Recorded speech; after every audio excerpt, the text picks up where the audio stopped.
오늘 우리가 함께 나눌 말씀의 제목은 잡히시는 예수입니다. 우리 지난주까지 해서 구원의 서정을 마무리를 했습니다. 그래서 10주 동안 쭉 열심히 달려왔는데요. 사실은 우리가 그 전부터 계속 보고 있었던 성경 본문이 어디였는가 하면 바로 요한복음이었죠. 그래서 기억나시는지 모르겠는데 주님께서 제자들과 함께 마지막 식사를 하는 그 장면, 보통 뭐라고 부르는가 하면 최후의 만찬, 혹은 그때 여러 가지 가르침을 길게 주셔서 다락방 강화라고 하는 내용에 대해서 13장부터 17장까지 우리가 쭉 살펴보았습니다. 그래서 기억이 나시는지 모르겠지만 이렇게 쭉 넘겨서 한번 나중에 집에 가서라도 살펴보시면 13장부터 예수님이 최후의 만찬을, 마지막 유월절 식사를 자기의 제자들, 12제자들과 함께 시작하십니다. 그래서 13장 1절이 저한테는 참 인상적이었는데요. 유월절 전에 예수께서 자기가 세상을 떠나 아버지께로 돌아가실 때가 이른 줄 아시고 세상에 있는 자기 사람들을 사랑하시되 끝까지 사랑하시니라. 그래서 예수님이 정말로 자신의 택자들을, 아버지께서 자기에게 주신 자들을 사랑하실 때 어떻게 사랑하셨대요? 끝까지. 우리 이거 구원의 서정에서는 뭐라고 배웠어요? 성도의 견인이라고 배웠죠. 예수님이 아버지가 그 택자들을 사랑하시는 것과 똑같이 이 세상에 계시면서 세상에 있는 자기 사람들을 사랑하시되 끝까지 사랑하시고요. 그리고 십자가에 죽으시고 다시 살아나시고 승천하여 올라가시기까지 그때도 우리를 고아와 같이 내버려 두지 아니하시고 성령을 우리에게 보내주심으로 우리를 끝까지 사랑하시는 모습이 성경에는 계속 나와 있다라고 하는 사실을 기억하시면 좋을 것 같습니다. 그래서 그렇게 시작된 13장은요. 예수님이 제자들의 발을 씻겨주시는 세족식 이야기가 나옵니다. 그래서 발을 다 씻어주시죠. 그래서 발을 다 씻어주시고 난 이후에는 누구의 배신을 이야기하시는가 하면 가롯 유다의 배신을 이야기를 하셔요. 그리고 나서 가롯 유다는 자기 할 일을 하려고 이제 이 자리를 뜨게 되고 14장부터가 좀 더 정확하게 예수님이 자신의 택자들을 놓고 가르치는 그 가르침의 말씀이 쭉 나오십니다. 그래서 14장에 우리가 잘 아는 내가 길이요 진리요 생명이다 라는 이런 말씀부터 시작해서요. 성령을 보내주시겠다 뭐 이런 이야기들. 15장으로 넘어오면 나는 참 포도나무요 내 아버지는 농부고 너희는 거기 붙어 있는 가지다. 그런 이야기가 이제 15장에 나와 있었고요. 16장에서도 성령에 대한 이야기, 또 내가 세상을 이겼고 너희는 그것으로 인하여서 담대하라 이런 이야기들을 쭉 하십니다. 그리고 우리가 그 구원의 서정 시작하기 전 마지막 3주를 무엇을 했는가 하면 17장에 나와 있는 예수님의 대제사장적 기도에 대해서 했었죠. 그래서 예수님이 대제사장으로서 그의 택한 백성들, 그들을 대표해서 세 가지 레벨에서 기도를 했었는데 첫 번째는 누구 자신을 위해서 기도했는가 하면 대제사장이신 자기 자신을 놓고 먼저 기도합니다. 왜냐하면 그 대제사장에게 누구의 뜻이 있기 때문에 하나님 아버지의 뜻이 있기 때문에 죄인들을 받기 원하시는 하나님 아버지의 뜻이 대제사장에게 그대로 전달되어 있기 때문에 그 대제사장이신 예수님이 영광 받으시는 것이 결국에는 누구에게도 도움이 되는 거예요? 하나님께 영광 될 뿐만 아니라 죄인들인 하나님의 백성들에게도 도움이 된다라고 하는 것을 제가 말씀드렸습니다. 그리고 나서 예수님이 자기 지금 함께 있는, 자기 주변에 있는, 가까이에 있는 제자들을 위해서 지금 요 예수님과 함께 살았었던 그 시대의 11제자와 예수 이미 믿게 된 사람들을 위해서 기도하시는 모습을 우리가 보았고요. 그리고 마지막으로 누구를 위해서 기도하는가 하면 아직 믿지 않지만 이 제자들의 증언을 통해서 전도와 선교를 통해서 믿게 될, 즉 누구를 위해서? 나를 위해서 기도하시는 모습이 요한복음 17장 제일 마지막 부분에 나와 있었던 것을 우리가 함께 보았습니다. 그리고 나서 그 일이 끝나고 오늘 18장이 시작되는 거예요. 그래서 18장과 19장은 뭐라고 불리우는 부분이 있는가 하면 예수 그리스도의 순환과 죽음이라고 불리우는 부분입니다. 그래서 예전에 그 영화 중에 그런 영화가 있었어요. Passion of Christ라고 해서 여기서 패션은 순환 혹은 고난이라고 하는 예수님이 십자가에 못 박히시기 위해서 그 매맞으시고 불의한 재판을 받으시고 피 흘리시고 살점을 다 찍히시면서 마지막 십자가에 죽으시는 그런 장면의 영화가 있었거든요. 그러니까 그 영화의 제목이 이 요한복음 18장, 19장이 배경이 된다라고 보시면 될 것 같아요. 그래서 오늘부터 예수 그리스도의 순환과 죽음에 대해서 살펴보기를 원합니다. 그 중에 이제 18장 오늘 말씀은 예수님이 붙잡히시는 모습이에요. 그래서 1절을 다시 한번 저희가 보면 이렇게 시작을 하죠. 예수께서 이 말씀을 하시고 제자들과 함께 기드론 시내 건너편으로 나아가셨다. 이렇게 이야기를 하고 있어요. 그럼 여기서 예수님이 이 말씀을 하시고 난 이후에 이런 뜻이잖아요. 그렇죠? 도대체 무슨 말씀을 하시고 난 이후에 이렇게 하셨다라는 겁니까? 여기서 이 말씀을 공동번역 성경에서는 뭐라고 번역하고 있는가 하면 예수께서 이 기도를 하시고 난 후에 이렇게 이야기를 합니다. 그럼 여기 이 말씀은 뭘 가리키는 거예요? 17장에 나왔던 예수님의 대제사장적 기도를 마치시고 난 이후에 라는 말로 18장이 시작된다라고 하는 것을 알고 계셔야 합니다. 그게 무슨 얘기냐 하면 앞으로 일어날 일들이 있잖아요. 18장에 쭉 일어날 일들은 결국에는 뭐에 대한 응답이고 뭐가 실체화되는 건가 하면 예수님이 지금까지 기도하셨던 내용들이 있죠. 대제사장적 기도. 기억을 되살리시기 위해 가능하면 집에 가서 최소한 17장 정도는 한 번 더 살펴보실 수 있기를 바랍니다. 예수님이 기도하셨던 그 내용이 이제부터 하나씩 차근차근 실제가 될 것이다 라고 하는 것을 요한이 우리에게 미리 힌트를 주기 위해서 예수께서 이 말씀을 하시고 그리고 난 뒤에 이런 일들이 일어나는 겁니다 라고 지금 이렇게 기록해 놓고 있다라고 하는 것입니다. 그래서 이 말씀하신 이후에 기도를 하고 난 이후에 예수님이 제자들과 하신 일이 무엇인가 하면 제자들과 함께 기드론 시내 건너편으로 갔다라고 이야기를 하고 있어요. 조금 더 성경을 깊게 연구해 보기 원하시는 분들은 예수님이 고난받고 십자가에 못 박히는 장면은 요한복음에만 나옵니까? 아니면 다른 성경에도 나옵니까? 다른 성경에도 나옵니다. 어디 나올까요?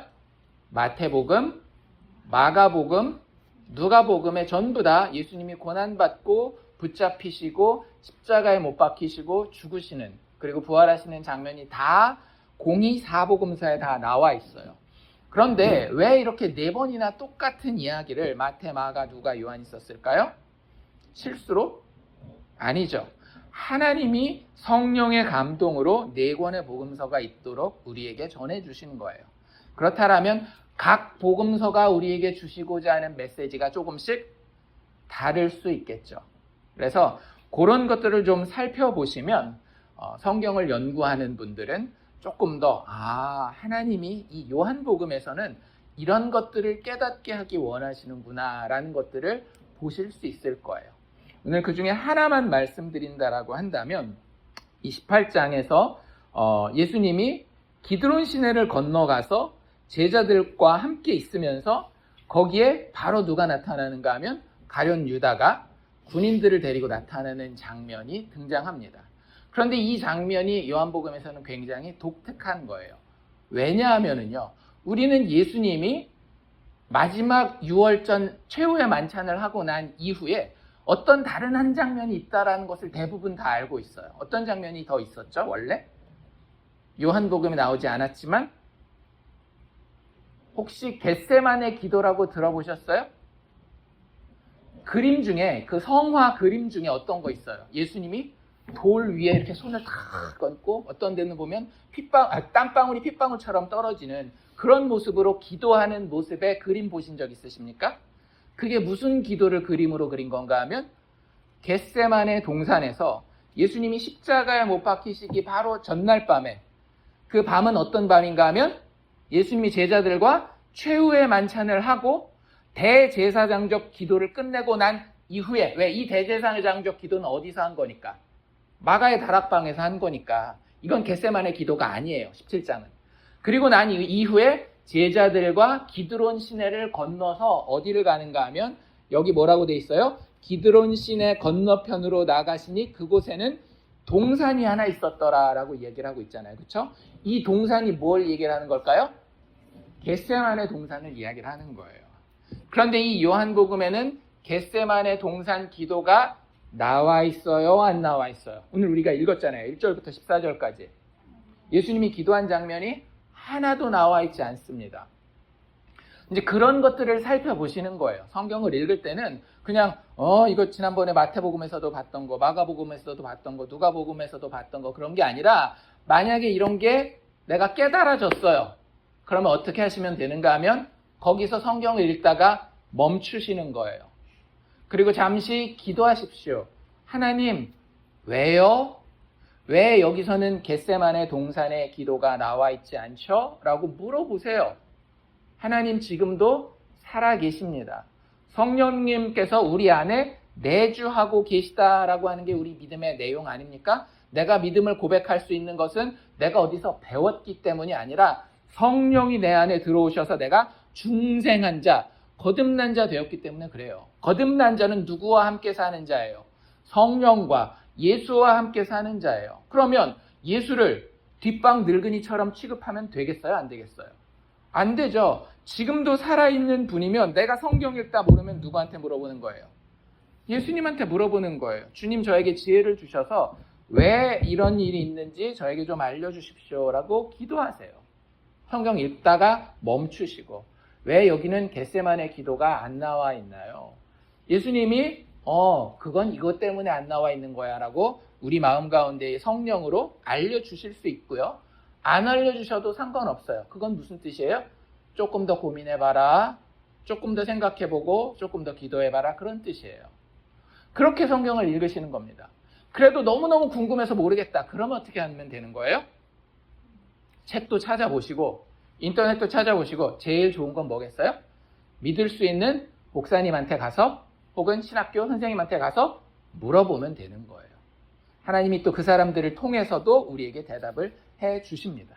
그러니까 그런 것들이 지금 요한복음은 차이가 나는 거예요. 겟세마네 기도하면 여러분들 약간 어떤 느낌이 드십니까? 예수님의 겟세마네 기도의 내용은 뭐였죠? 하나님 잘 먹고 잘 살게 해주세요, 그런 내용이었어요?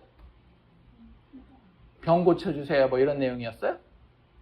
예수님의 겟세마네 동산에서의 기도의 내용은 대부분 이거 아니었나요? 주님, 할 수만 있으면 이 잔을 나에게서 거두어 주시옵소서, 이런 내용이었어요. 그걸 마태복음, 마가복음, 누가복음 이런 데는 다 여기저기서 이렇게 이야기를 하고 있는데 요한복음은 그걸 기록하고 있지 않습니다. 이유가 뭘까요? 요한이 몰랐기 때문에? 다 알고 있었어요. 그럼에도 불구하고 요한이 지금 요한복음에서 그리려고 하는 예수님의 모습은 예수님의 신성에 훨씬 더 강조점이 있습니다. 예수님은 이 땅에 오신 하나님이셔요. 100% 하나님이십니다. 완전한 하나님이셔요. 그러면서 동시에 100% 뭐예요? 인간의 몸을 입고 온, 육체를 입고 온 인간이었어요.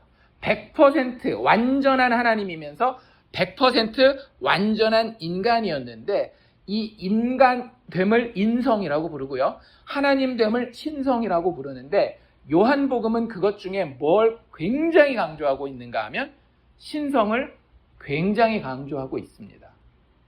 왜요? 요한복음을 쓴 목적이 그거기 때문에 요한은 자기가 성경을 쓰고 정확하게 왜 그 성경을 썼는지를 기록해 놓고 있어요. 한 두세 장만 뒤로 넘기시면 요한복음 20장 30절 31절입니다. 요한복음 20장 30절과 31절에 사도 요한이 자기가 왜 요한복음 썼는지 정확하게 이야기해주고 있어요. 요한복음 20장 30절과 31절인데요. 제가 읽어드릴 테니까 잘 한번 따라와 보십시오. 예수께서 제자들 앞에서 이 책에 기록되지 아니한 다른 표적도 많이 행하셨으나, 그러니까 요한이 다 썼다라는 거예요? 어떤 건 빼고 썼다라는 거예요? 어떤 건 빼고 쓴 거예요? 특히 겟세마네 기도 같은 것도 빼고 썼다라는 겁니다. 그런데 오직 이것을 기록함은, 여기 요것만 내가 기록한 이유가 뭐다? 너희로 예수께서 하나님의 아들 그리스도이심을 믿게 하려 함이요. 성경 왜 썼대요? 요한복음? 하나님의 아들 그리스도이심을, 예수님이 그냥 인간이 아니라 하나님의 아들, 즉 하나님이라는 거예요. 하나님의 아들 그리스도이심을 믿게 하려 하며 또 너희로 믿고 그 이름을 힘입어 생명을 얻게 하려 함이로라. 이 목적이 있었기 때문에 이미 너희가 다 알고 있는 겟세마네 기도는 너희가 마태복음이나 마가복음이나 누가복음을 통해서, 거기서 묵상을 통해서 거기서 깨닫게 되는 의미는 그 책을 읽을 때 너희가 묵상하면 좋겠어. 내가 내 기록, 이 요한복음을 통해서 이 부분, 마지막 예수님의 순환을 읽을 때는 여기에 초점을 맞추면 좋겠는데, 예수님이 하나님의 아들이라는 거야.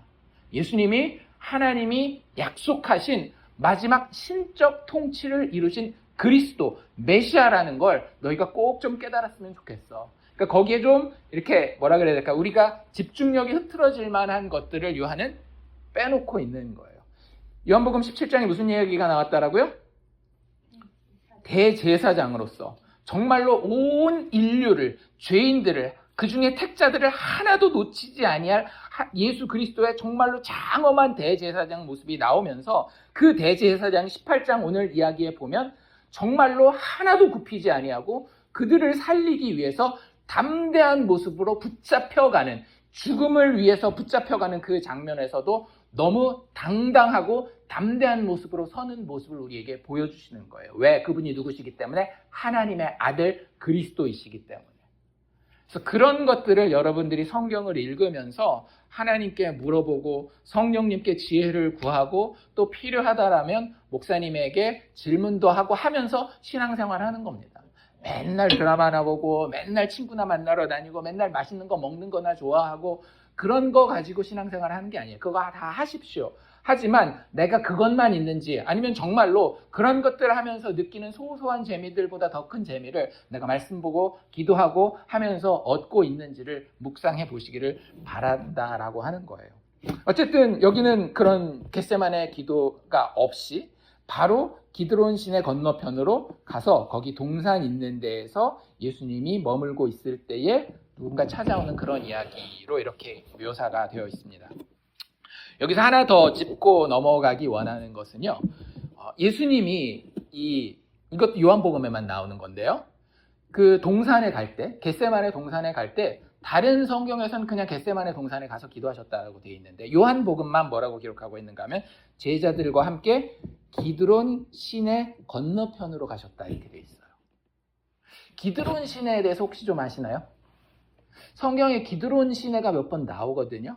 뭐 기드론 시대가 막 엄청 좋은 건 아니에요. 그러니까 이 예루살렘이라고 하는 성이 있으면 예루살렘 성의 동편에 이렇게 살살 흐르고 있는 아주 작은, 진짜 말 그대로 쫄쫄쫄쫄 시냇물이에요. 얼마나 그 작은 시내인가 하면 우기 있잖아요. 비가 막 오는 우기 말고는 이 시냇물은 말라 있어서 시냇물인지도 모르고 그냥 골짜기인 줄 아는, 그 정도로 별로 물이 많이 흐르지 않는 시내가 이 그 기드론 시내인데, 구약 성경에 보면 기드론 시내에다가 뭘 하는가 하면 우상들을 이렇게 종교개혁을 하면 태우잖아요. 그럼 그 재 같은 걸 여기다 갖다 버리고 그랬어요. 그리고 기드론이라고 하는 뜻 자체가 어두움, 이런 뜻을 가지고 있습니다. 그래서 기드론 시내, 기드론 계곡이라고 부를 때 이건 어두움의 시내, 어두움의 계곡, 뭐 이런 뜻을 가지게 되는 뭐 그런 곳이에요. 그런 작은 시내입니다.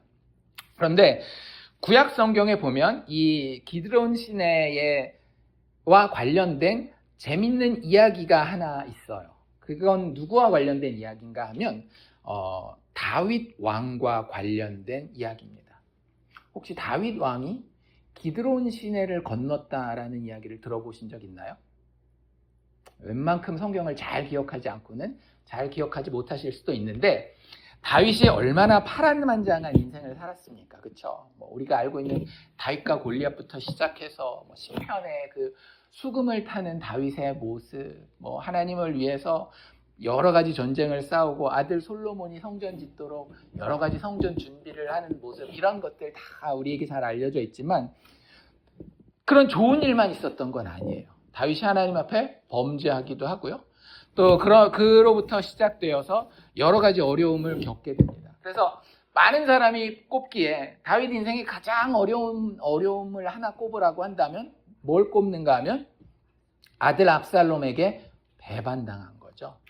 아들 압살롬을 그렇게 아버지로서 다윗이 참 아꼈지만 결국에는 배신하고, 이런 얘기죠. 쉽게 얘기하자. 아버지 왜 이렇게 오래 사세요? 내가 이제 왕 좀 해야 되겠고 나도 이제 나이가 먹을 만큼 먹었는데 왜 이렇게 오래 사십니까? 이제는 좀 물러나시죠 라는 말을 군대를 이끌고 와서 하는 거죠. 그래서 아들에게 쫓겨서 예루살렘 다윗성에서 도망갑니다. 그때 정확하게 뭐라고 나오는가 하면 다윗이 기드론 시내를 건너서 피난을 갔다라고 이야기를 하고 있어요. 그래서 이 기드론 시내라고 하는 것은 이런 의미를 우리에게 보여주기 위해서 사도 요한이 자기 복음서인 요한복음에다가 써놓고 있는 거예요. 그림이 어떤 그림이에요? 다윗이 자기 아들 압살롬에게 쫓겨서 자기와 같이 한 상에서 그 밥을 먹던 자 아니에요. 우리 요한복음의 그 마지막 다락방 강화에서도 그런 얘기를 하잖아요. 나와 함께 한 상에서 먹던 자가 발 뒤꿈치를 들어서 나를 대적할 것이다 라고 하는 시편 말씀을 인용하는 그런 일이 사실은 실제로 구약 성경에서 다윗에게 일어났었던 일이란 말이에요. 압살롬이 자기와 함께 밥을 먹는 아들이었는데도 자기를 향해서 배반하고, 또 한 명 그 당시에 다윗을 대적했던 그 도드라지는 인물이 한 명 더 있는데 아히도벨이라고 하는 사람이 있습니다. 이 사람은 아주 오래전부터 다윗이 전쟁 나갈 때마다 그 전쟁에서의 전략을 만들어서 수행하는 그 전략가였어요. 그러니까 다윗이 전쟁 나가서 이긴다라고 한다면 유비에게 제갈공명이 있었다라고 한다면 다윗에게는 누가 있었는가 하면 이 아히도벨이라고 하는 사람이 있었던 거예요. 그러니까 그만큼 다윗의 그 두뇌로서 다윗 옆에서 한껏 그 다윗을 도왔었던 사람인데, 아마 족보로 따져보면 이 아히도벨이 밧세바의 할아버지쯤 됐던 것 같아요. 그러니 그 밧세바의 남편을 다윗이 그렇게 죽게 했으니 좋은 마음이 있겠어요, 없겠어요? 좋은 마음이 전혀 없는 상태에서 압살롬이 반란을 일으키니까 거기 같이 붙어서 아히도벨이 다윗을 그 똑똑한 머리를 가지고 같이 쫓아오는 거예요. 죽을 노릇인 거죠, 다윗 입장에서는. 그렇기 때문에 다윗이 압살롬과 아히도벨로부터 피신하여 기드론 시내, 이 어둠의 시내를 건너갈 때에 모든 사람들은 어떻게 생각했겠어요? 더 이상은 이 다윗은 승리할 수 없을 것이다 라고 생각했어요. 그런데 그 이야기의 결론을 우리가 성경을 좀 읽은 분들은 알고 있죠. 어떻게 돼요? 하나님께서 후세를 통해서 아히도벨의 계략을 파하시고 다윗에게 여러 돕는 손길들을 붙이시더니 결국에는 압살롬과 아히도벨을 다 무찌르고 다시 한번 하나님의 도성 예루살렘에 와서 왕으로 회복되는 이야기가 다윗이 기드론 시내를 건넌 이야기예요. 예수님도 누구의 혈통에서 나셨어요? 다윗의 혈통에서 나왔어요. 지금 누구에게 배신받았어요? 자기에게 가장 친했던 12제자 중에 한 명, 유다에게 배신당하죠. 그리고 유다가 지금 아주 예수님을 궁지에 몰아넣고 있잖아요. 그렇죠? 군대를 이끌고 오고 권력자들을 이끌고 와서 그를 꽁꽁 묶어서 데려가서 이제는 곧 어떻게 할 거예요? 십자가에 못 박아서 죽여버릴 거예요. 더 이상 거기서 예수님이 승리하고 나올 방법은 없을 것이라고 모두가 생각하는 그 기드론 강가를 예수님이 지금 건너가고 있는 거예요. 만약에 예수님이 기드론 강가를 건너가지 않았다라고 한다면 예수님이 이 어려움을 당하지 않았을 수도 있어요. 왜냐하면 유다가 찾아오는 것은 이 기드론 강가 건너편에 있는 겟세만의 동산이었기 때문에.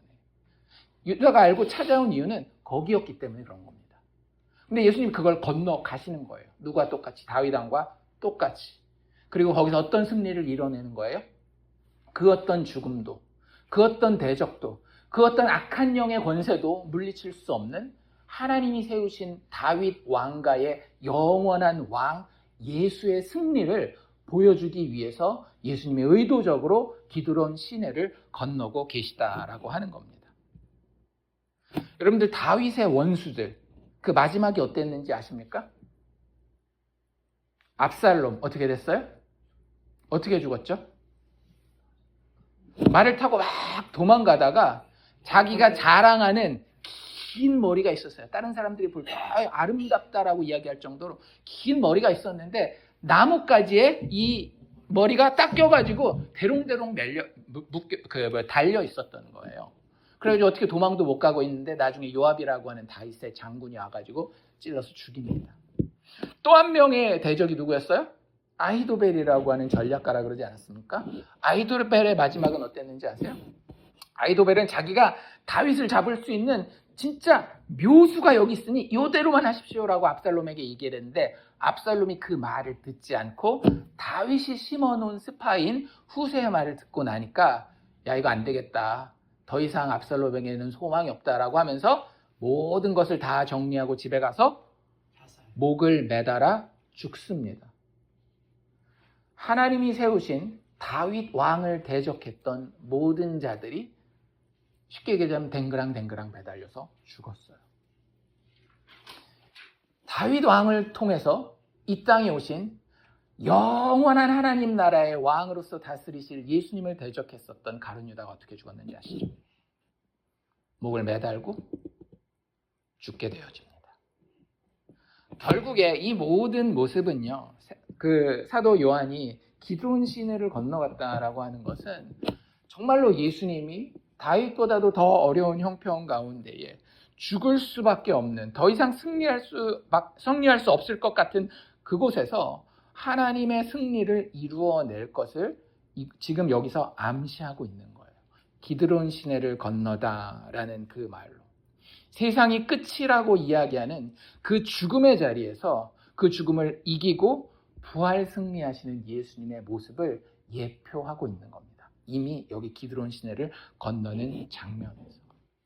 가룟 유다는 말할 것도 없고 마지막에 그 머리가 밟혀서 깨어지고 패배할 마귀의 실패에 대해서 지금 사도 요한은 분명하게 기록하고 있는 거예요.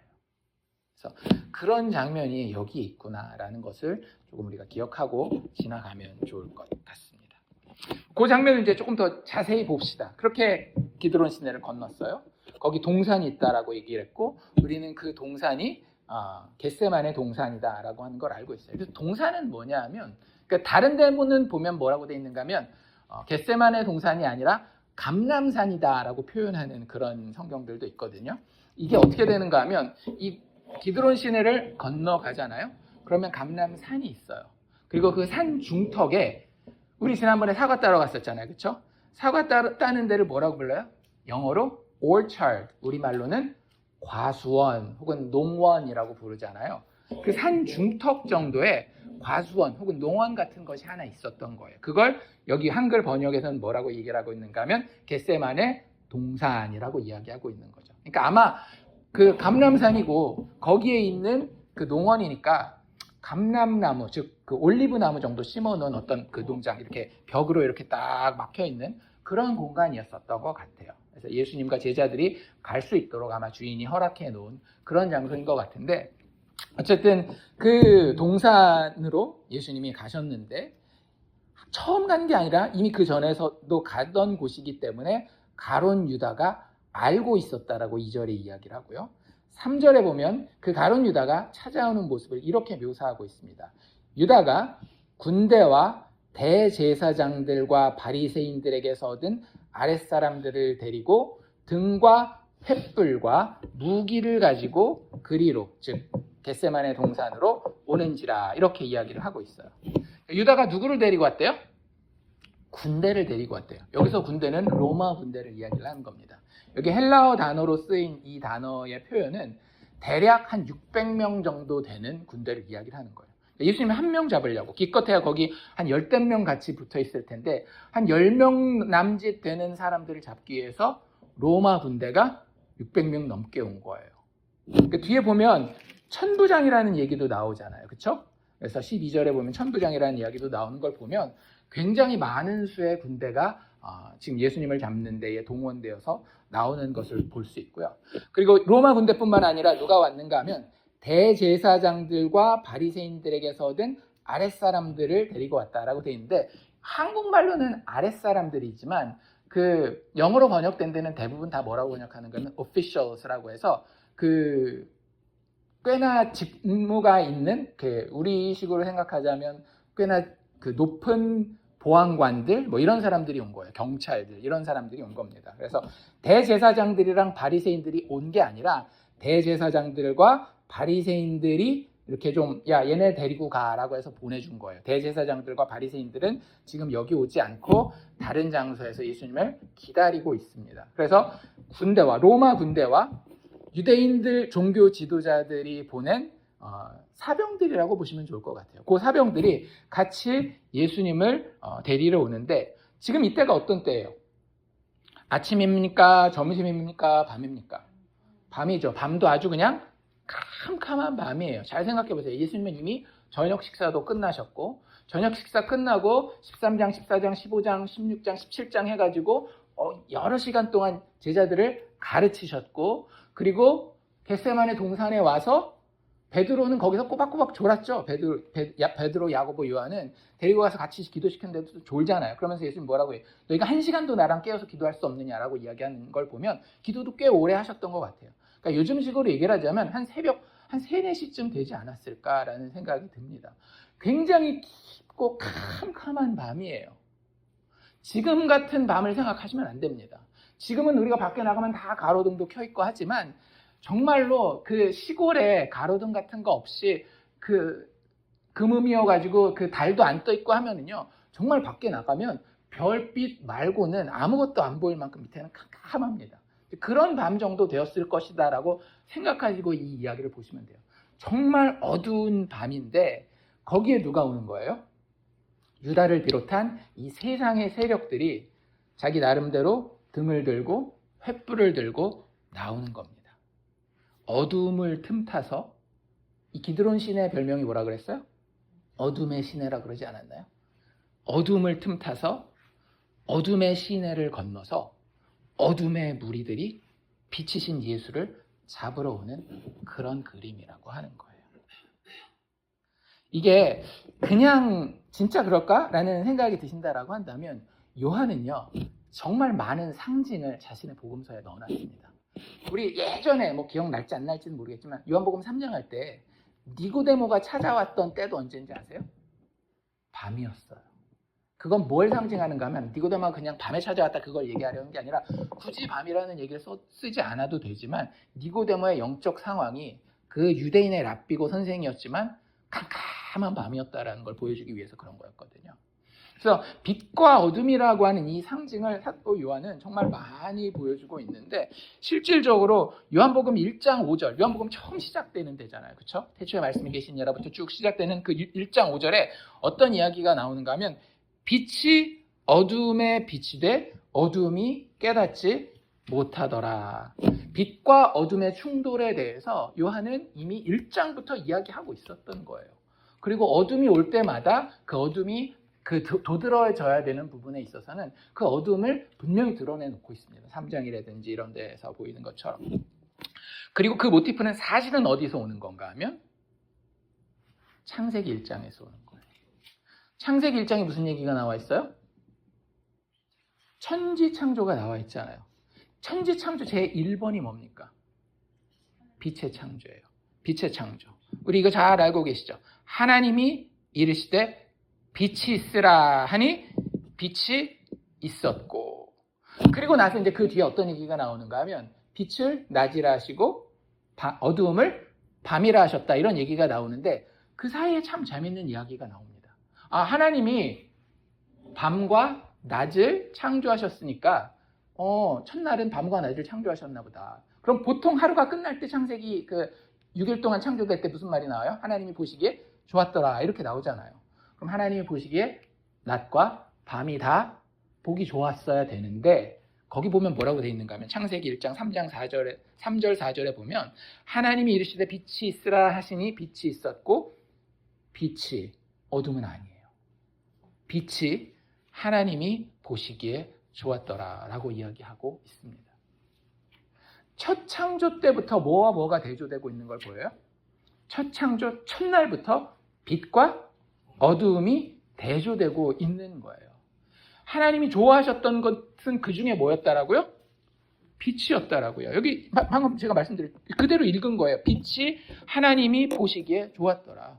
어둠은 아니었더라. 이런 얘기를 하고 있는 것이고 그 첫 창조는 원래 우리의 육체의 세계, 눈으로 볼 수 있는 세계를 만들므로써 뭘 궁극적으로 보여주기 원했는가 하면 너희가 눈에 보이는 것이 이렇게 만들어지는 것처럼 그보다도 더 놀라운 창조, 너희들의 영혼의 창조, 새 창조가 있을 것이야 라는 것을 예표하기 위해서 창세기 1장에 창조가 있는 거예요. 그리고 그 새 창조에 대해서 누가 이야기했다라고요? 요한이 1장에서 이야기를 했다라고요. 그 새 창조에 대해서 이야기할 때 요한이 뭐라고 얘기했는가 하면 빛이 어둠에 비치되 어둠이 깨닫지 못하더라. 빛과 어둠이 계속해서 충돌하고 있는 거예요. 우리가 눈에 보이는 거, 육체, 내가 마음에 내 이 육체를 가지고 사는데 편하고 좋은 것들과 그걸 다 내려놓고 하늘의 하나님이 선하다라고 하는 것이 우리의 삶 가운데에 계속 충돌하고 있는 걸 보여주고 있는데 여기 이 장면이 정확하게 그런 장면이라고 하는 거죠. 빛이신 예수님에게 누가 대적하고 있는 거예요? 어둠의 무리들이 어둠을 틈타서 어둠의 시내를 건너서 예수님에게 도전하고 있는 모습을 보여주는 겁니다. 근데요, 어둠을 살고 있는 세상도 사실은 다 알고 있어요. 뭘 알고 있어요?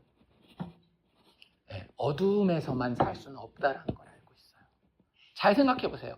어둠은 그 안에서 내가 뭔가를 알고 판단하고 앞으로 나아갈 수 있어요? 없어요? 없어요. 정말로 칠흑 같은 어두움은 한 걸음 앞으로 떼는 것도 쉽지 않습니다. 그 앞에 뭐가 있는지를 모르기 때문에. 그래서 이 세상을 사는 어두움들도 자기들 나름대로의 빛을 만들어요. 여기 뭐예요? 그들이 뭘 가지고 왔대요? 등과 횃불을. 자기들 나름대로의 빛을 만들어서 그걸 가지고 왔다 갔다 돌아다니는 것을 볼 수 있습니다. 자기도 그 어둠 속에서만은 살 수 없기 때문에 자신들만의 작은 불빛을 준비해가지고 여기저기 다니는 걸 볼 수 있어요. 자기들 나름대로 경찰짓하고 있고 이런 모습이 세상이 지금 여기서 보여주고 있는 모습입니다. 그들을 향해서 예수님 뭐라 그랬어요? 너희 누구를 찾느냐? 이렇게 물어보시죠.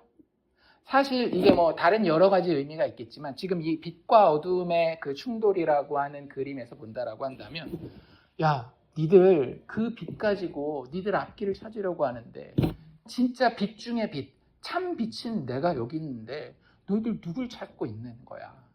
진짜 한심한 모습에 대해서 예수님이 책망하시는 모습으로 그들에게 너희들 누굴 찾고 있느냐라고 물어본다라고 이해하셔도 정말 무방할 만큼 그들의 모습이 참 어리석은 모습으로 여기 그려지고 있다라고 하는 거예요. 그들이 그들 나름대로의 세력을 가지고 그렇게 빛이신 예수님을 붙잡으러 오는데 또 다른 표현이 있었죠. 여기 등과 횃불만 가지고 나오지 않고 뭘 가지고도 나왔대요? 무기를 가지고 나왔다. 그리고 제가 아까 말씀드린 것처럼 3절 맨 앞에 보면 유다가 군대와 함께 왔다. 군대가 최소한 몇백 명은 될 거라 그랬어요. 아무리 작아도 200에서 보통 대부분의 학자들은 600명 이상 정도 될 거라고 얘기를 하는데 진짜 몇 명 안 되는 그 예수님과 그 무리들을 잡으러 이렇게 많은 수로 다가옵니다. 세상은요, 어두움은요, 항상 뭘 자랑하는지 아세요? 군대를 자랑해요.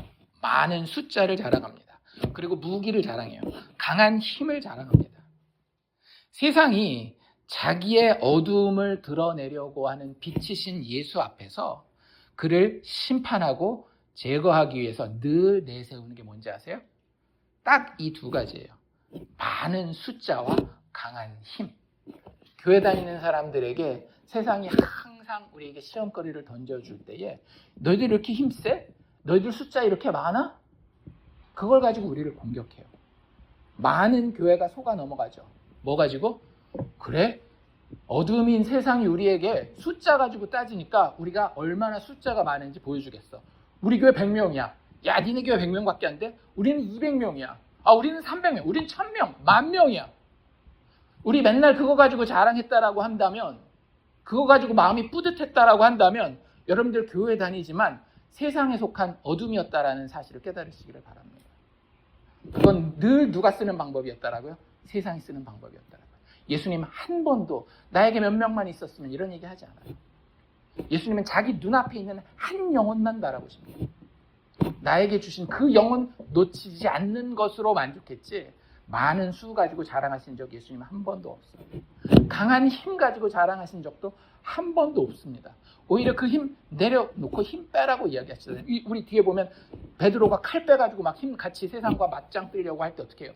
칼 집어넣으라고 이야기하실 정도로 강한 힘에 대해서 사실은 예수님은 관심이 없어요. 그것은 다 누구의 그 생각 가운데 있는 것인가 하면 세상의 어두움들이 가지고 있는 생각들이라고 하는 거예요. 어쨌든 이 모습은 이 지금 예수님 앞에 예수님의 대적들이 나오는 이 모습은 빛과 어둠의 충돌을 보여주면서 동시에 이 어둠의 시내를 건너서 십자가의 죽음과 부활을 통해 마침내에는 하나님의 빛의 새 창조를 예수님이 완성하실 것을 보여주는 배경으로 지금 우리에게 보여주고 있는 겁니다. 그래서 그 이후에 이제 예수님이 이들과 이 세상의 대적들과 이렇게 서로 왔다 갔다 하는 그런 내용들이 나와 있는데요. 아까 제가 말씀드린 것처럼 그들이 오셨을 때 누가 먼저 이 이야기를 시작하는가 하면 예수님이 먼저 이야기를 시작하셨죠. 뭐라고 말씀하셨다라고요? 너희가 누구를 찾느냐? 예수님에게는 도망갈 수 있는 옵션도 있었습니다.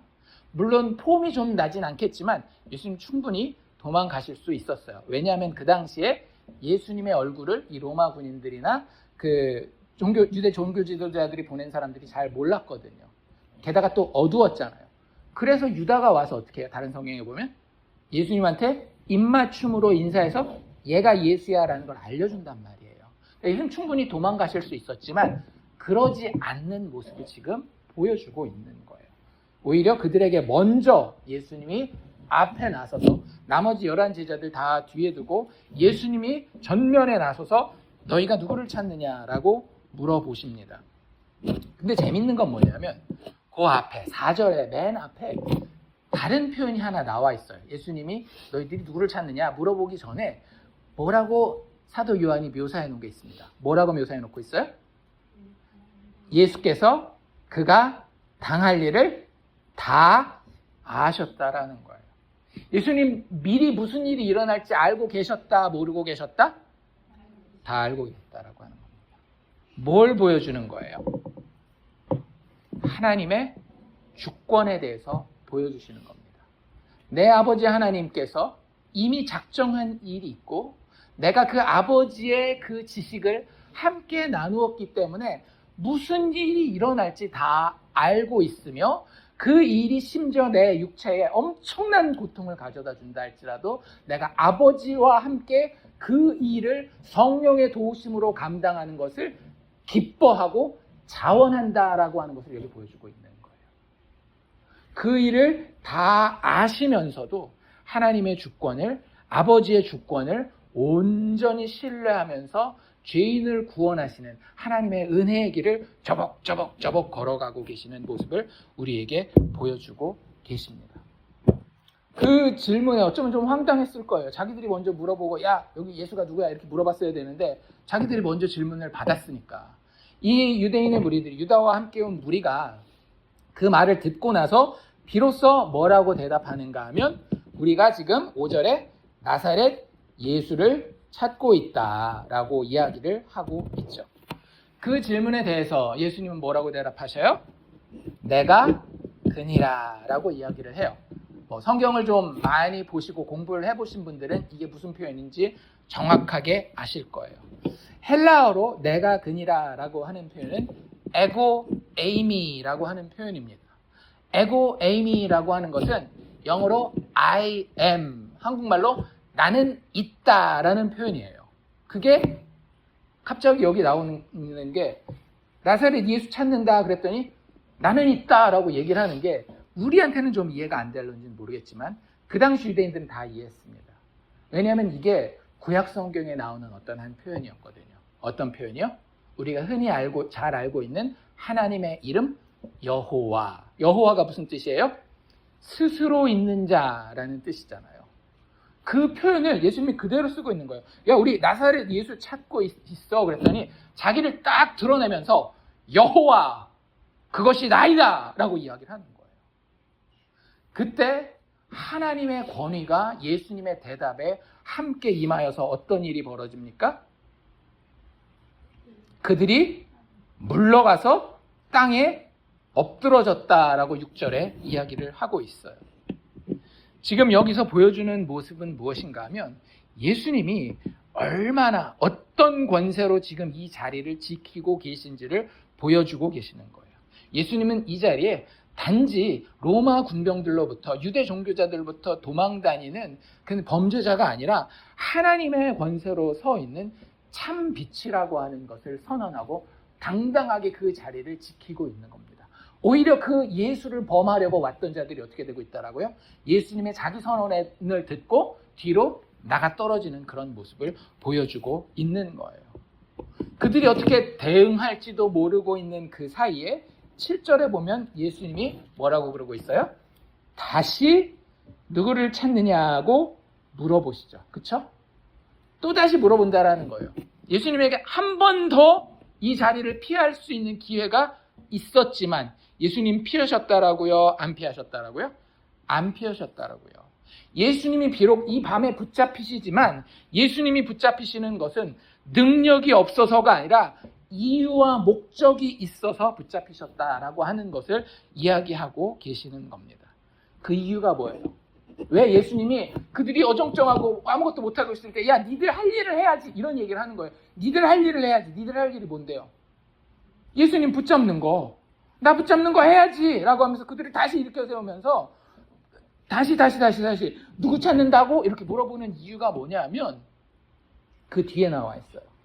8절에 예수께서 대답하시되 너희에게 내가 그니라, 이게 똑같은 표현입니다. 에고 에이미, 여호와 내가 그니라 라고 하였으니 나를 찾거든 이 사람들이 가는 것을 용납하라 하시니 라고 하면서 9절로 넘어와서 그렇게 이야기하는 이유를 설명하고 있습니다. 9절 뭐라고요?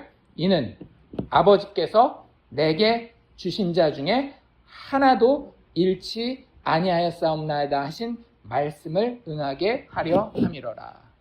이거 우리 구원의 서정에서 외웠던 말씀이랑 되게 비슷하지 않나요? 나를 보내신 이의 뜻은 이것이니. 그 뜻이 뭐였어요? 내게 주신 자 중에 내가 하나도 잃어버리지 아니하고 마지막 날에 다시 살리는 이것이니라. 그 아버지의 뜻을 성도의 견인을 위해서 예수님이 지키기 위해서 그들을 마지막 날 다시 살리기 위해서 자기는 어떻게 하시겠다라는 거예요? 붙잡히시겠다라는 거예요. 그 자리이기 때문에 그게 아버지의 뜻이기 때문에 내가 이 자리를 피하지 아니하고 니들이 나를 잡으러 왔는데 그거 못하고 어정쩡하고 있어? 그럼 다시 해보자. 누구 잡으러 왔다고? 나사렛 예수요.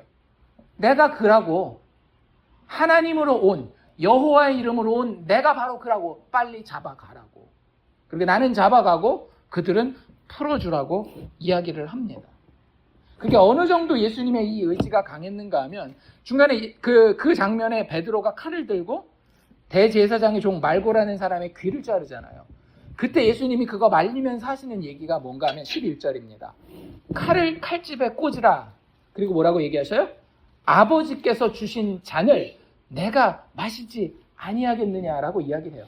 아버지께서 주신 잔이 뭡니까? 성경에서 하나님의 잔은 뭘 상징하는지 혹시 기억하시나요? 하나님의 잔, 특별히 구약 선지서들에 나오는 여호와의 잔은요, 하나님의 진노의 잔을 이야기를 합니다. 그들이 하나님 앞에 죄를 짓고 범죄하고 하나님을 떠나고 우상을 숭배하고 하나님의 백성들을 대적할 때마다 하나님이 그들에게 그래? 니들 그러면 내가 취하게 해줄게. 내가 여기 너희를 위한 진노의 잔을 준비해놨어. 입 벌려. 하고 집어넣는 게 진노의 잔인 거예요. 원래 그거 누가 받아 먹어야 되는 거예요?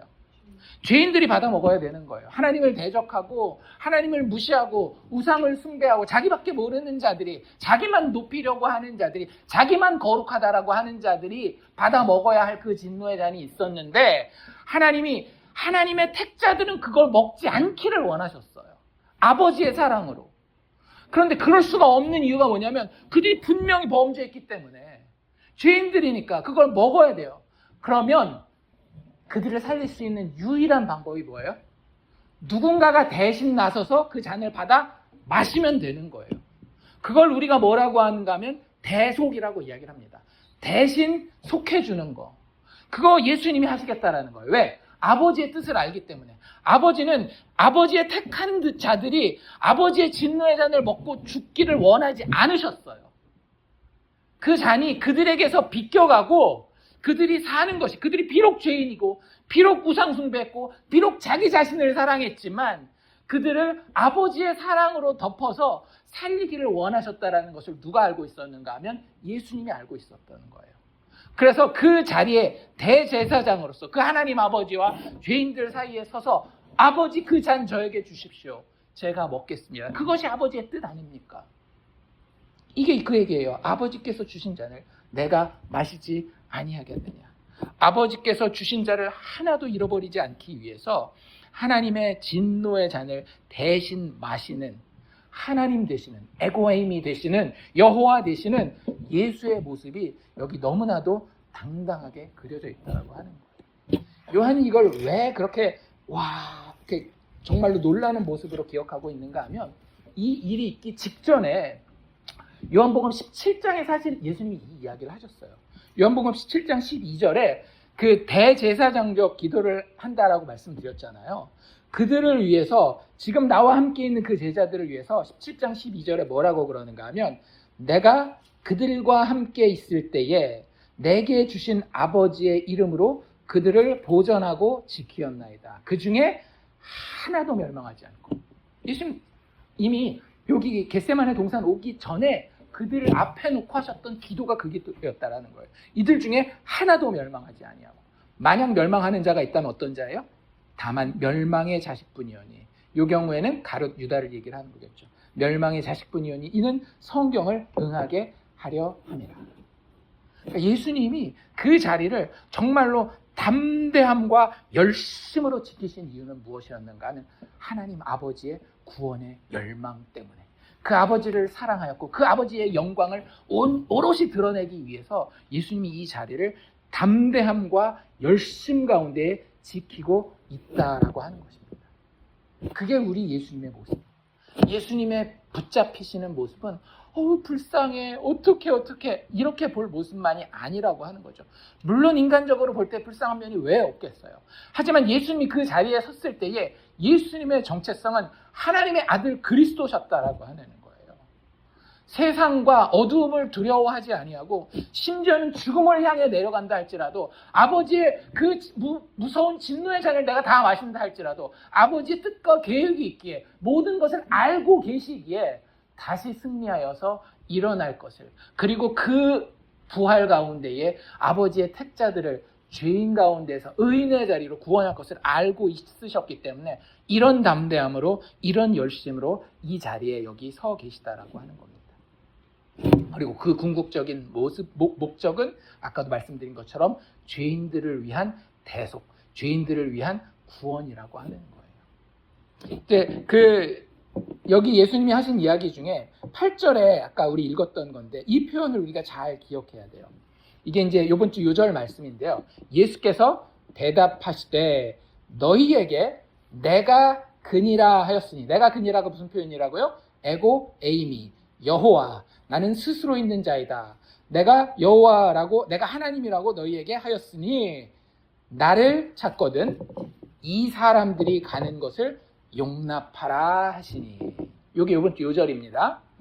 근데 제가 이 구절을 예전에, 아주 오래전에 11장 설교할 때 언급을 한 적이 있어요. 혹시 기억하십니까? 요한복음 11장에는 무슨 이야기가 나오는가 하면 죽은 나사로의 이야기가 나옵니다. 기억하시죠? 나사로가 죽었어요. 그런데 예수님이 그가 아프다라는 이야기를 듣고 나사로 죽기까지 기다렸다가 가십니다. 참 신기하죠, 그렇죠? 아프다라고 할 때 빨리 가서 우리 같으면 고쳐주는 게 그게 인지상정이라고 생각하는데 예수님은 굳이 기다리셔서 나사로가 죽은 것이 확인되고 난 다음에 나사로를 방문하셔요.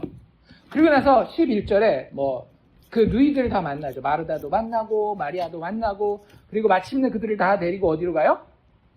나사로의 무덤 앞으로 갑니다. 그리고 예수님 뭐라고 그 무리에게 이야기하시는가 하면 무덤에 돌로 이렇게 막혀 있는데 그 돌 치우라고 이야기를 해요. 그 사람들이 뭐라 그래요? 마르다부터 시작해서 지금 무덤에 집어넣은 지 나흘이나 됐는데 냄새 날 겁니다. 예수님 그냥 두시죠 라고 이야기를 해요. 근데 예수님이 열어라. 그래서 열게 되는데요. 그때 어떤 일이 벌어져요? 죽은 나사로가 일어나서 나오는데 그 모습이 참 재밌어요. 11장 44절인데 죽은 자가 이게 나사로를 얘기를 하는 거죠. 수족을 배로 동인 채로. 그러니까 이게 우리식으로 얘기를 하자면 염을 다 해놓은 상태예요. 근데 유대는 이게 미라처럼 이렇게 감아놓는 그런 게 있는데 그 수족을 배로 동인 채로 그거 다 풀지도 못하고 살아나기만 해가지고 어정쩡 나오는데 그 얼굴은 수건에 쌓여 얼굴마저도 수건에 쌓여 있는 그런 모습으로 나와 있는 거예요. 살기는 살았지만 어때요? 여전히 되게 죽음의 냄새를 품고 있는 그런 모습 아닙니까? 근데 거기서 예수님이 뭐라고 얘기를 해요? 풀어놓아 다니게 하라 라고 이야기해요. 풀어놓아 다니게 하라. 영적인 생명을 얻긴 했지만 아직까지 무슨 냄새가 풀풀 진동한다라고요?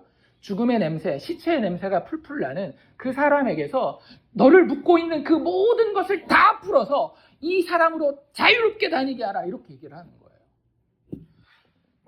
그를 풀어놓아 다니게 하라. 이 표현이 정확하게 어디에 나오는 표현인가 하면 이 사람들이 가는 것을 용납하라. 오늘 우리가 예수님이 붙잡히시는 장면에서 예수님이 그 로마 군병들에게 유대 군인들에게 하시는 이야기라고 하는 거예요. 지금 너희가 나를 찾느냐? 그렇다라고 한다면 나를 잡아 죽여라. 단 죽음의 어두움 가운데서 헤매고 있지만 하나님이 택하여서 살리기 원하는 나의 제자들, 그들은 어떻게 하여라? 가는 것을 용납하여라. 이 나사로 표현대로라고 한다면 정확하게 뭐예요? 풀어놓아 다니게 하여라 라는 이야기를 하고 있는 거예요. 이게 어떻게 가능해요? 예수님이 붙잡히시기 때문에 가능한 겁니다. 누구랑 누구를 바꾸고 있는 거예요? 여기 지금 붙잡혀야 되는 제자들과 붙잡히지도 않아도 될 만큼 능력이 강하신 예수님이 그 자리를 바꾸고 있는 거예요. 이걸 뭐라고 얘기를 한다라고요? 대속이라고 이야기합니다. 하나님은 하나님의 택자들을 죄와 사망으로부터 해방하여 자유롭게 하기를 원하셨어요. 구약에서도 계속 나오는 그런 모티프 아닙니까? 출애굽 때도 계속해서 하는 게 뭐예요? 그 백성들을 죄와 사망의 애굽 종살이에서 해방하는 것이 계속해서 나오는 구약의 하나님의 역사의 가장 중요한 모티프란 말이에요. 그래서 거기서 계속하는 얘기가 뭡니까? 출애굽기 9장 1절 같은 경우에 이런 이야기를 해요. 여호와께서 모세에게 이르실 때, 그러니까 하나님이 모세를 바로에게 보내는 겁니다. 바로에게 들어가서 그에게 이르라. 히브리 사람의 하나님 여호와께서, 이 여호와가 뭐라고요? 에고 에이미, 내가 그니라. 여호와께서 말씀하시기를 내 백성을 보내라. Let my people go. 여기 나와 있는 표현대로라면 뭐라고요? 이 사람들이 가는 것을 용납하라 라고 모세가 하나님의 백성을 대적하는 바로에게 선포하는 말씀이었다라는 거예요. 이미 구약 때부터. 왜? 하나님은 하나님의 백성이 죄와 사망에게 종노릇하는 것을 원치 않았기 때문에. 그 미리 아신 자들을 너무너무나 사랑하셨기 때문에 그들이 죄 가운데 죽어가는 것을 안타까워하셔서 자신의 선지자, 중보자 모세를 보내서, 그리고 그 모세의 실체가 되시는 예수님을 이 땅에 보내셔서 세상에 있는 어둠의 세력들에게 선포하는 거예요. 내 백성들로 가게 하라. 내 백성들을 풀어놓아 자유롭게 하여라. 그들을 해방시키기를 원하노라 라고 예수님을 통해서 이야기하시는 거예요. 그렇기 때문에 그냥 이 사람들이 가는 것을 용납하라가 아니라 그 앞에 그 이야기를 덧붙이고 있다라고요. 너희에게 내가 그다 여호와라고 선포하였으니 구약의 이스라엘 백성들을 출애굽시킨 내가 너희에게 말하니 너희가 나를 대신 잡아가고 이 사람들이 가는 것은 용납하라라고 예수님이 이야기하고 계신다라고 하는 겁니다. 그것이 바로 대속이라고요. 우리의 죽음과 속박은 예수님이 취하시고 자신의 영원한 생명과 자유는 우리에게 주시는 것. 이것이 바로 우리의 신랑 되신 예수께서 지금 여기 붙잡히시면서 하고 계시는 일이라고 하는 거예요. 얼마나 감사하고 놀랍습니까? 사실 이 모습은요, 이미 구약 성경에 나와 있던 모습이에요. 우리는 또 다른 신랑이 어떤 동산에 있었던 것 기억하고 있지 않습니까? 여기 동산 얘기 나왔죠? 겟세마네라는 이름은 뺐어도 뭐는 집어넣었어요? 동산이라는 표현을 썼어요. 그리고 예수 신랑이 지금 요한복음에서 계속 강조되는 예수님의 여러 모습 중에 하나가 뭡니까? 신랑 아닙니까? 가나 혼인잔치에서 예수님 자기를 누구로 소개해요? 내가 너희의 신랑이다. 그 신랑이 지금 이 동산에 서 있는 거예요. 이 동산에 서서 신부인 제자들을 향해서 너희가 죽어야 되는 그 자리에서 너희가 죽지 않고 내가 대신 붙잡혀서 죽고 너희는 살게 할 것이다 라고 이야기하는 신랑이 있는데, 이 이야기 말고 또 다른 동산에 또 다른 신랑이 있었어요. 구약에는 누구요? 아담과 하와가 무슨 동산에 있었어요? 에덴 동산에 있었단 말이에요. 아담이라고 하는 신랑은 하나님이 주신 자기 아내, 자기의 배우자, 자기 신부 하와가 약한 모습 가운데 빠졌을 때 어떻게 해요? 하나님 앞에, 하나님, 얘가 잘못해서 내가 지금 이렇게 된 거 아닙니까? 원래 하나님이 그런 모습을 원하셨을까요? 하나님 그런 거 원하시지 않으셨어요. 하나님은 남편 된 아담에게 정말로 네 아내가 잘못했다 할지라도 네가 그 짐을 져야지. 아내가 넘어지는 그곳에 네가 그 바닥에 깔려서 아내가 넘어져서 다치지 않도록 해야지. 그런데 첫 동산의 신랑이었던 아담은 그걸 실패하는 거예요. 그게 우리가 살고 있는 세상입니다. 왜 우리가 살고 있는 세상에서 남편과 아내의 관계가 그렇게 힘들까요? 여러 가지 이유가 있겠죠. 남자들이 잘 써야 되는 거예요. 남편들이 아내를 세워주고 아내를 높여주고 아내를 더 깨어지기 쉬운 그릇으로 알고 그들을 위해서 희생하고, 예수님처럼 내가 너희를 위해서 대신 붙잡힐 테니 너희는 자유로워라 라고 이야기하는 그 정도의 사랑이 사실은 예수님이 원래 신랑에게 원하셨던 거라고요. 근데 그게 첫 신랑 아담 때부터 실패했고 지금 우리가 살고 있는 이 어둠의 세상에도 계속 일어나고 있는 일입니다. 제 얘기하는 거예요. 제 얘기. 근데 그 모든 어둠의 고리를 끊고 참 신랑이 여기 등장하고 있는 걸 보여주고 있는 거예요. 그 신부들이 아무 자격도 없고 그 신랑을 이해도 하고 있지 못할 때에 지금 베드로처럼 예수님이 지금 무슨 길 가는지도 모르고 자기 혼자 막 자기 열심으로 날뛰고 있을 때에도 이 신랑은 어떻게 해요? 자기 목숨을 기꺼이 내놓고 있는 모습을 우리에게 보여줍니다. 신부 탓하고 자기 목숨 구하려고 자기만 편한 자리 찾아 도망가지 아니하고 정말로 내 사랑하는 신부를 위해서라면 나는 목숨을 내놓겠습니다 라고 하는 동산의 신랑의 모습을 우리에게 보여주고 있는 거예요. 여러분, 그게 우리가 받은 구원입니다. 우리의 육체의 남편들이 좀 부족해도 괜찮아요. 이렇기 때문에. 우리에겐 누가 있기 때문에? 참된 신랑이 있기 때문에. 꼭 뭐 남편 아니라 나의 아내가 좀 부족해도 괜찮아요. 나에게는 참된 배우자 되신 예수가 있기 때문에. 그분은 나를 다 아시고 나를 완전히 사랑하시며 그 사랑이 얼마나 깊은지 내가 넘어져서 망가지고 피투성이가 되어야 되는 그 자리에 자신의 목숨을 내어놓고 자신의 살과 자신의 피를 찢고 흘려서 우리를 마침내 살리시고야 마는 구원자라고 하는 것이 사도 요한이 지금 이 본문을 통해서 우리에게 보여주기 원하시는 모습이라고 하는 겁니다. 말씀을 마무리합시다. 오늘 우리가 읽은 본문 맨 마지막에 한 가지 재미있는 이야기가, 어쩌면 왜 이야기가 여기 나와 있지? 라고 생각되는 것이 나와 있는 게 있어요. 14절 말씀인데요. 예수님이 이제 붙잡혀서 끌려가시죠. 그렇죠? 어디로 끌려가시는가 하면 안나스라고 하는 사람에게 끌려갑니다. 이 안나스는 누군가 하면, 그 당시 그 제사장 제도가 얼마나 썩었는가 하면 돈을 받고 사기도 하고요. 자기 알고 자기 좋아하는 사람들한테 다음 때를 넘겨주기도 하고 막 이랬어요. 원래 대제사장은요, 아론의 가문에서만 나와야 되는 거였잖아요. 그리고 어떻게 될 수 있어요? 그 전 대제사장이 죽어야지만 될 수 있고 막 이런 법들이 구약에 보면 있단 말이에요. 근데 그 당시는 썩어서 돈으로 주고 사고, 이번엔 내가 하고 다음엔 네가 하고 그다음에 다시 내가 하고 막 이런 것들이 만연했던 시대였습니다. 이 안나스가 그런 사람이었어요. 자기는 이미 대제사장 한번 했고요. 그래서 자기 사위 가야바가 이제 현직 대제사장으로 있으니까 이 종교 지도자들의 하수인들이 예수님을 누구에게 먼저 데리고 갔는가 하면 대제사장의 장인이었던 그 당시에 안나스에게로 데려간 상황입니다. 그러면서 그 당시에 대제사장이 어떤 사람인지를 설명하는 게 14절이에요. 제가 읽어드릴 테니까 한번 잘 들어보십시오. 가야바는, 그 대제사장은, 현직 대제사장이 어떤 사람이었느냐, 이런 말을 했던 사람입니다. 이렇게 소개해요. 무슨 말을 했대요? 유대인들에게 뭐라고 얘기를 했는가 하면, 한 사람이 백성을 위하여 죽는 것이 유익하다라고 권고하던 자로라. 이게 원래 무슨 뜻이죠? 유대인들이 그 당시에, 특히 유대 정치, 종교 지도자들이 제일 경계했던 게 뭐였는가 하면, 로마가 군대를 더 많이 이끌고 와서 자신들을 더 억압하는 거였어요. 언제 로마가 그렇게 할까요?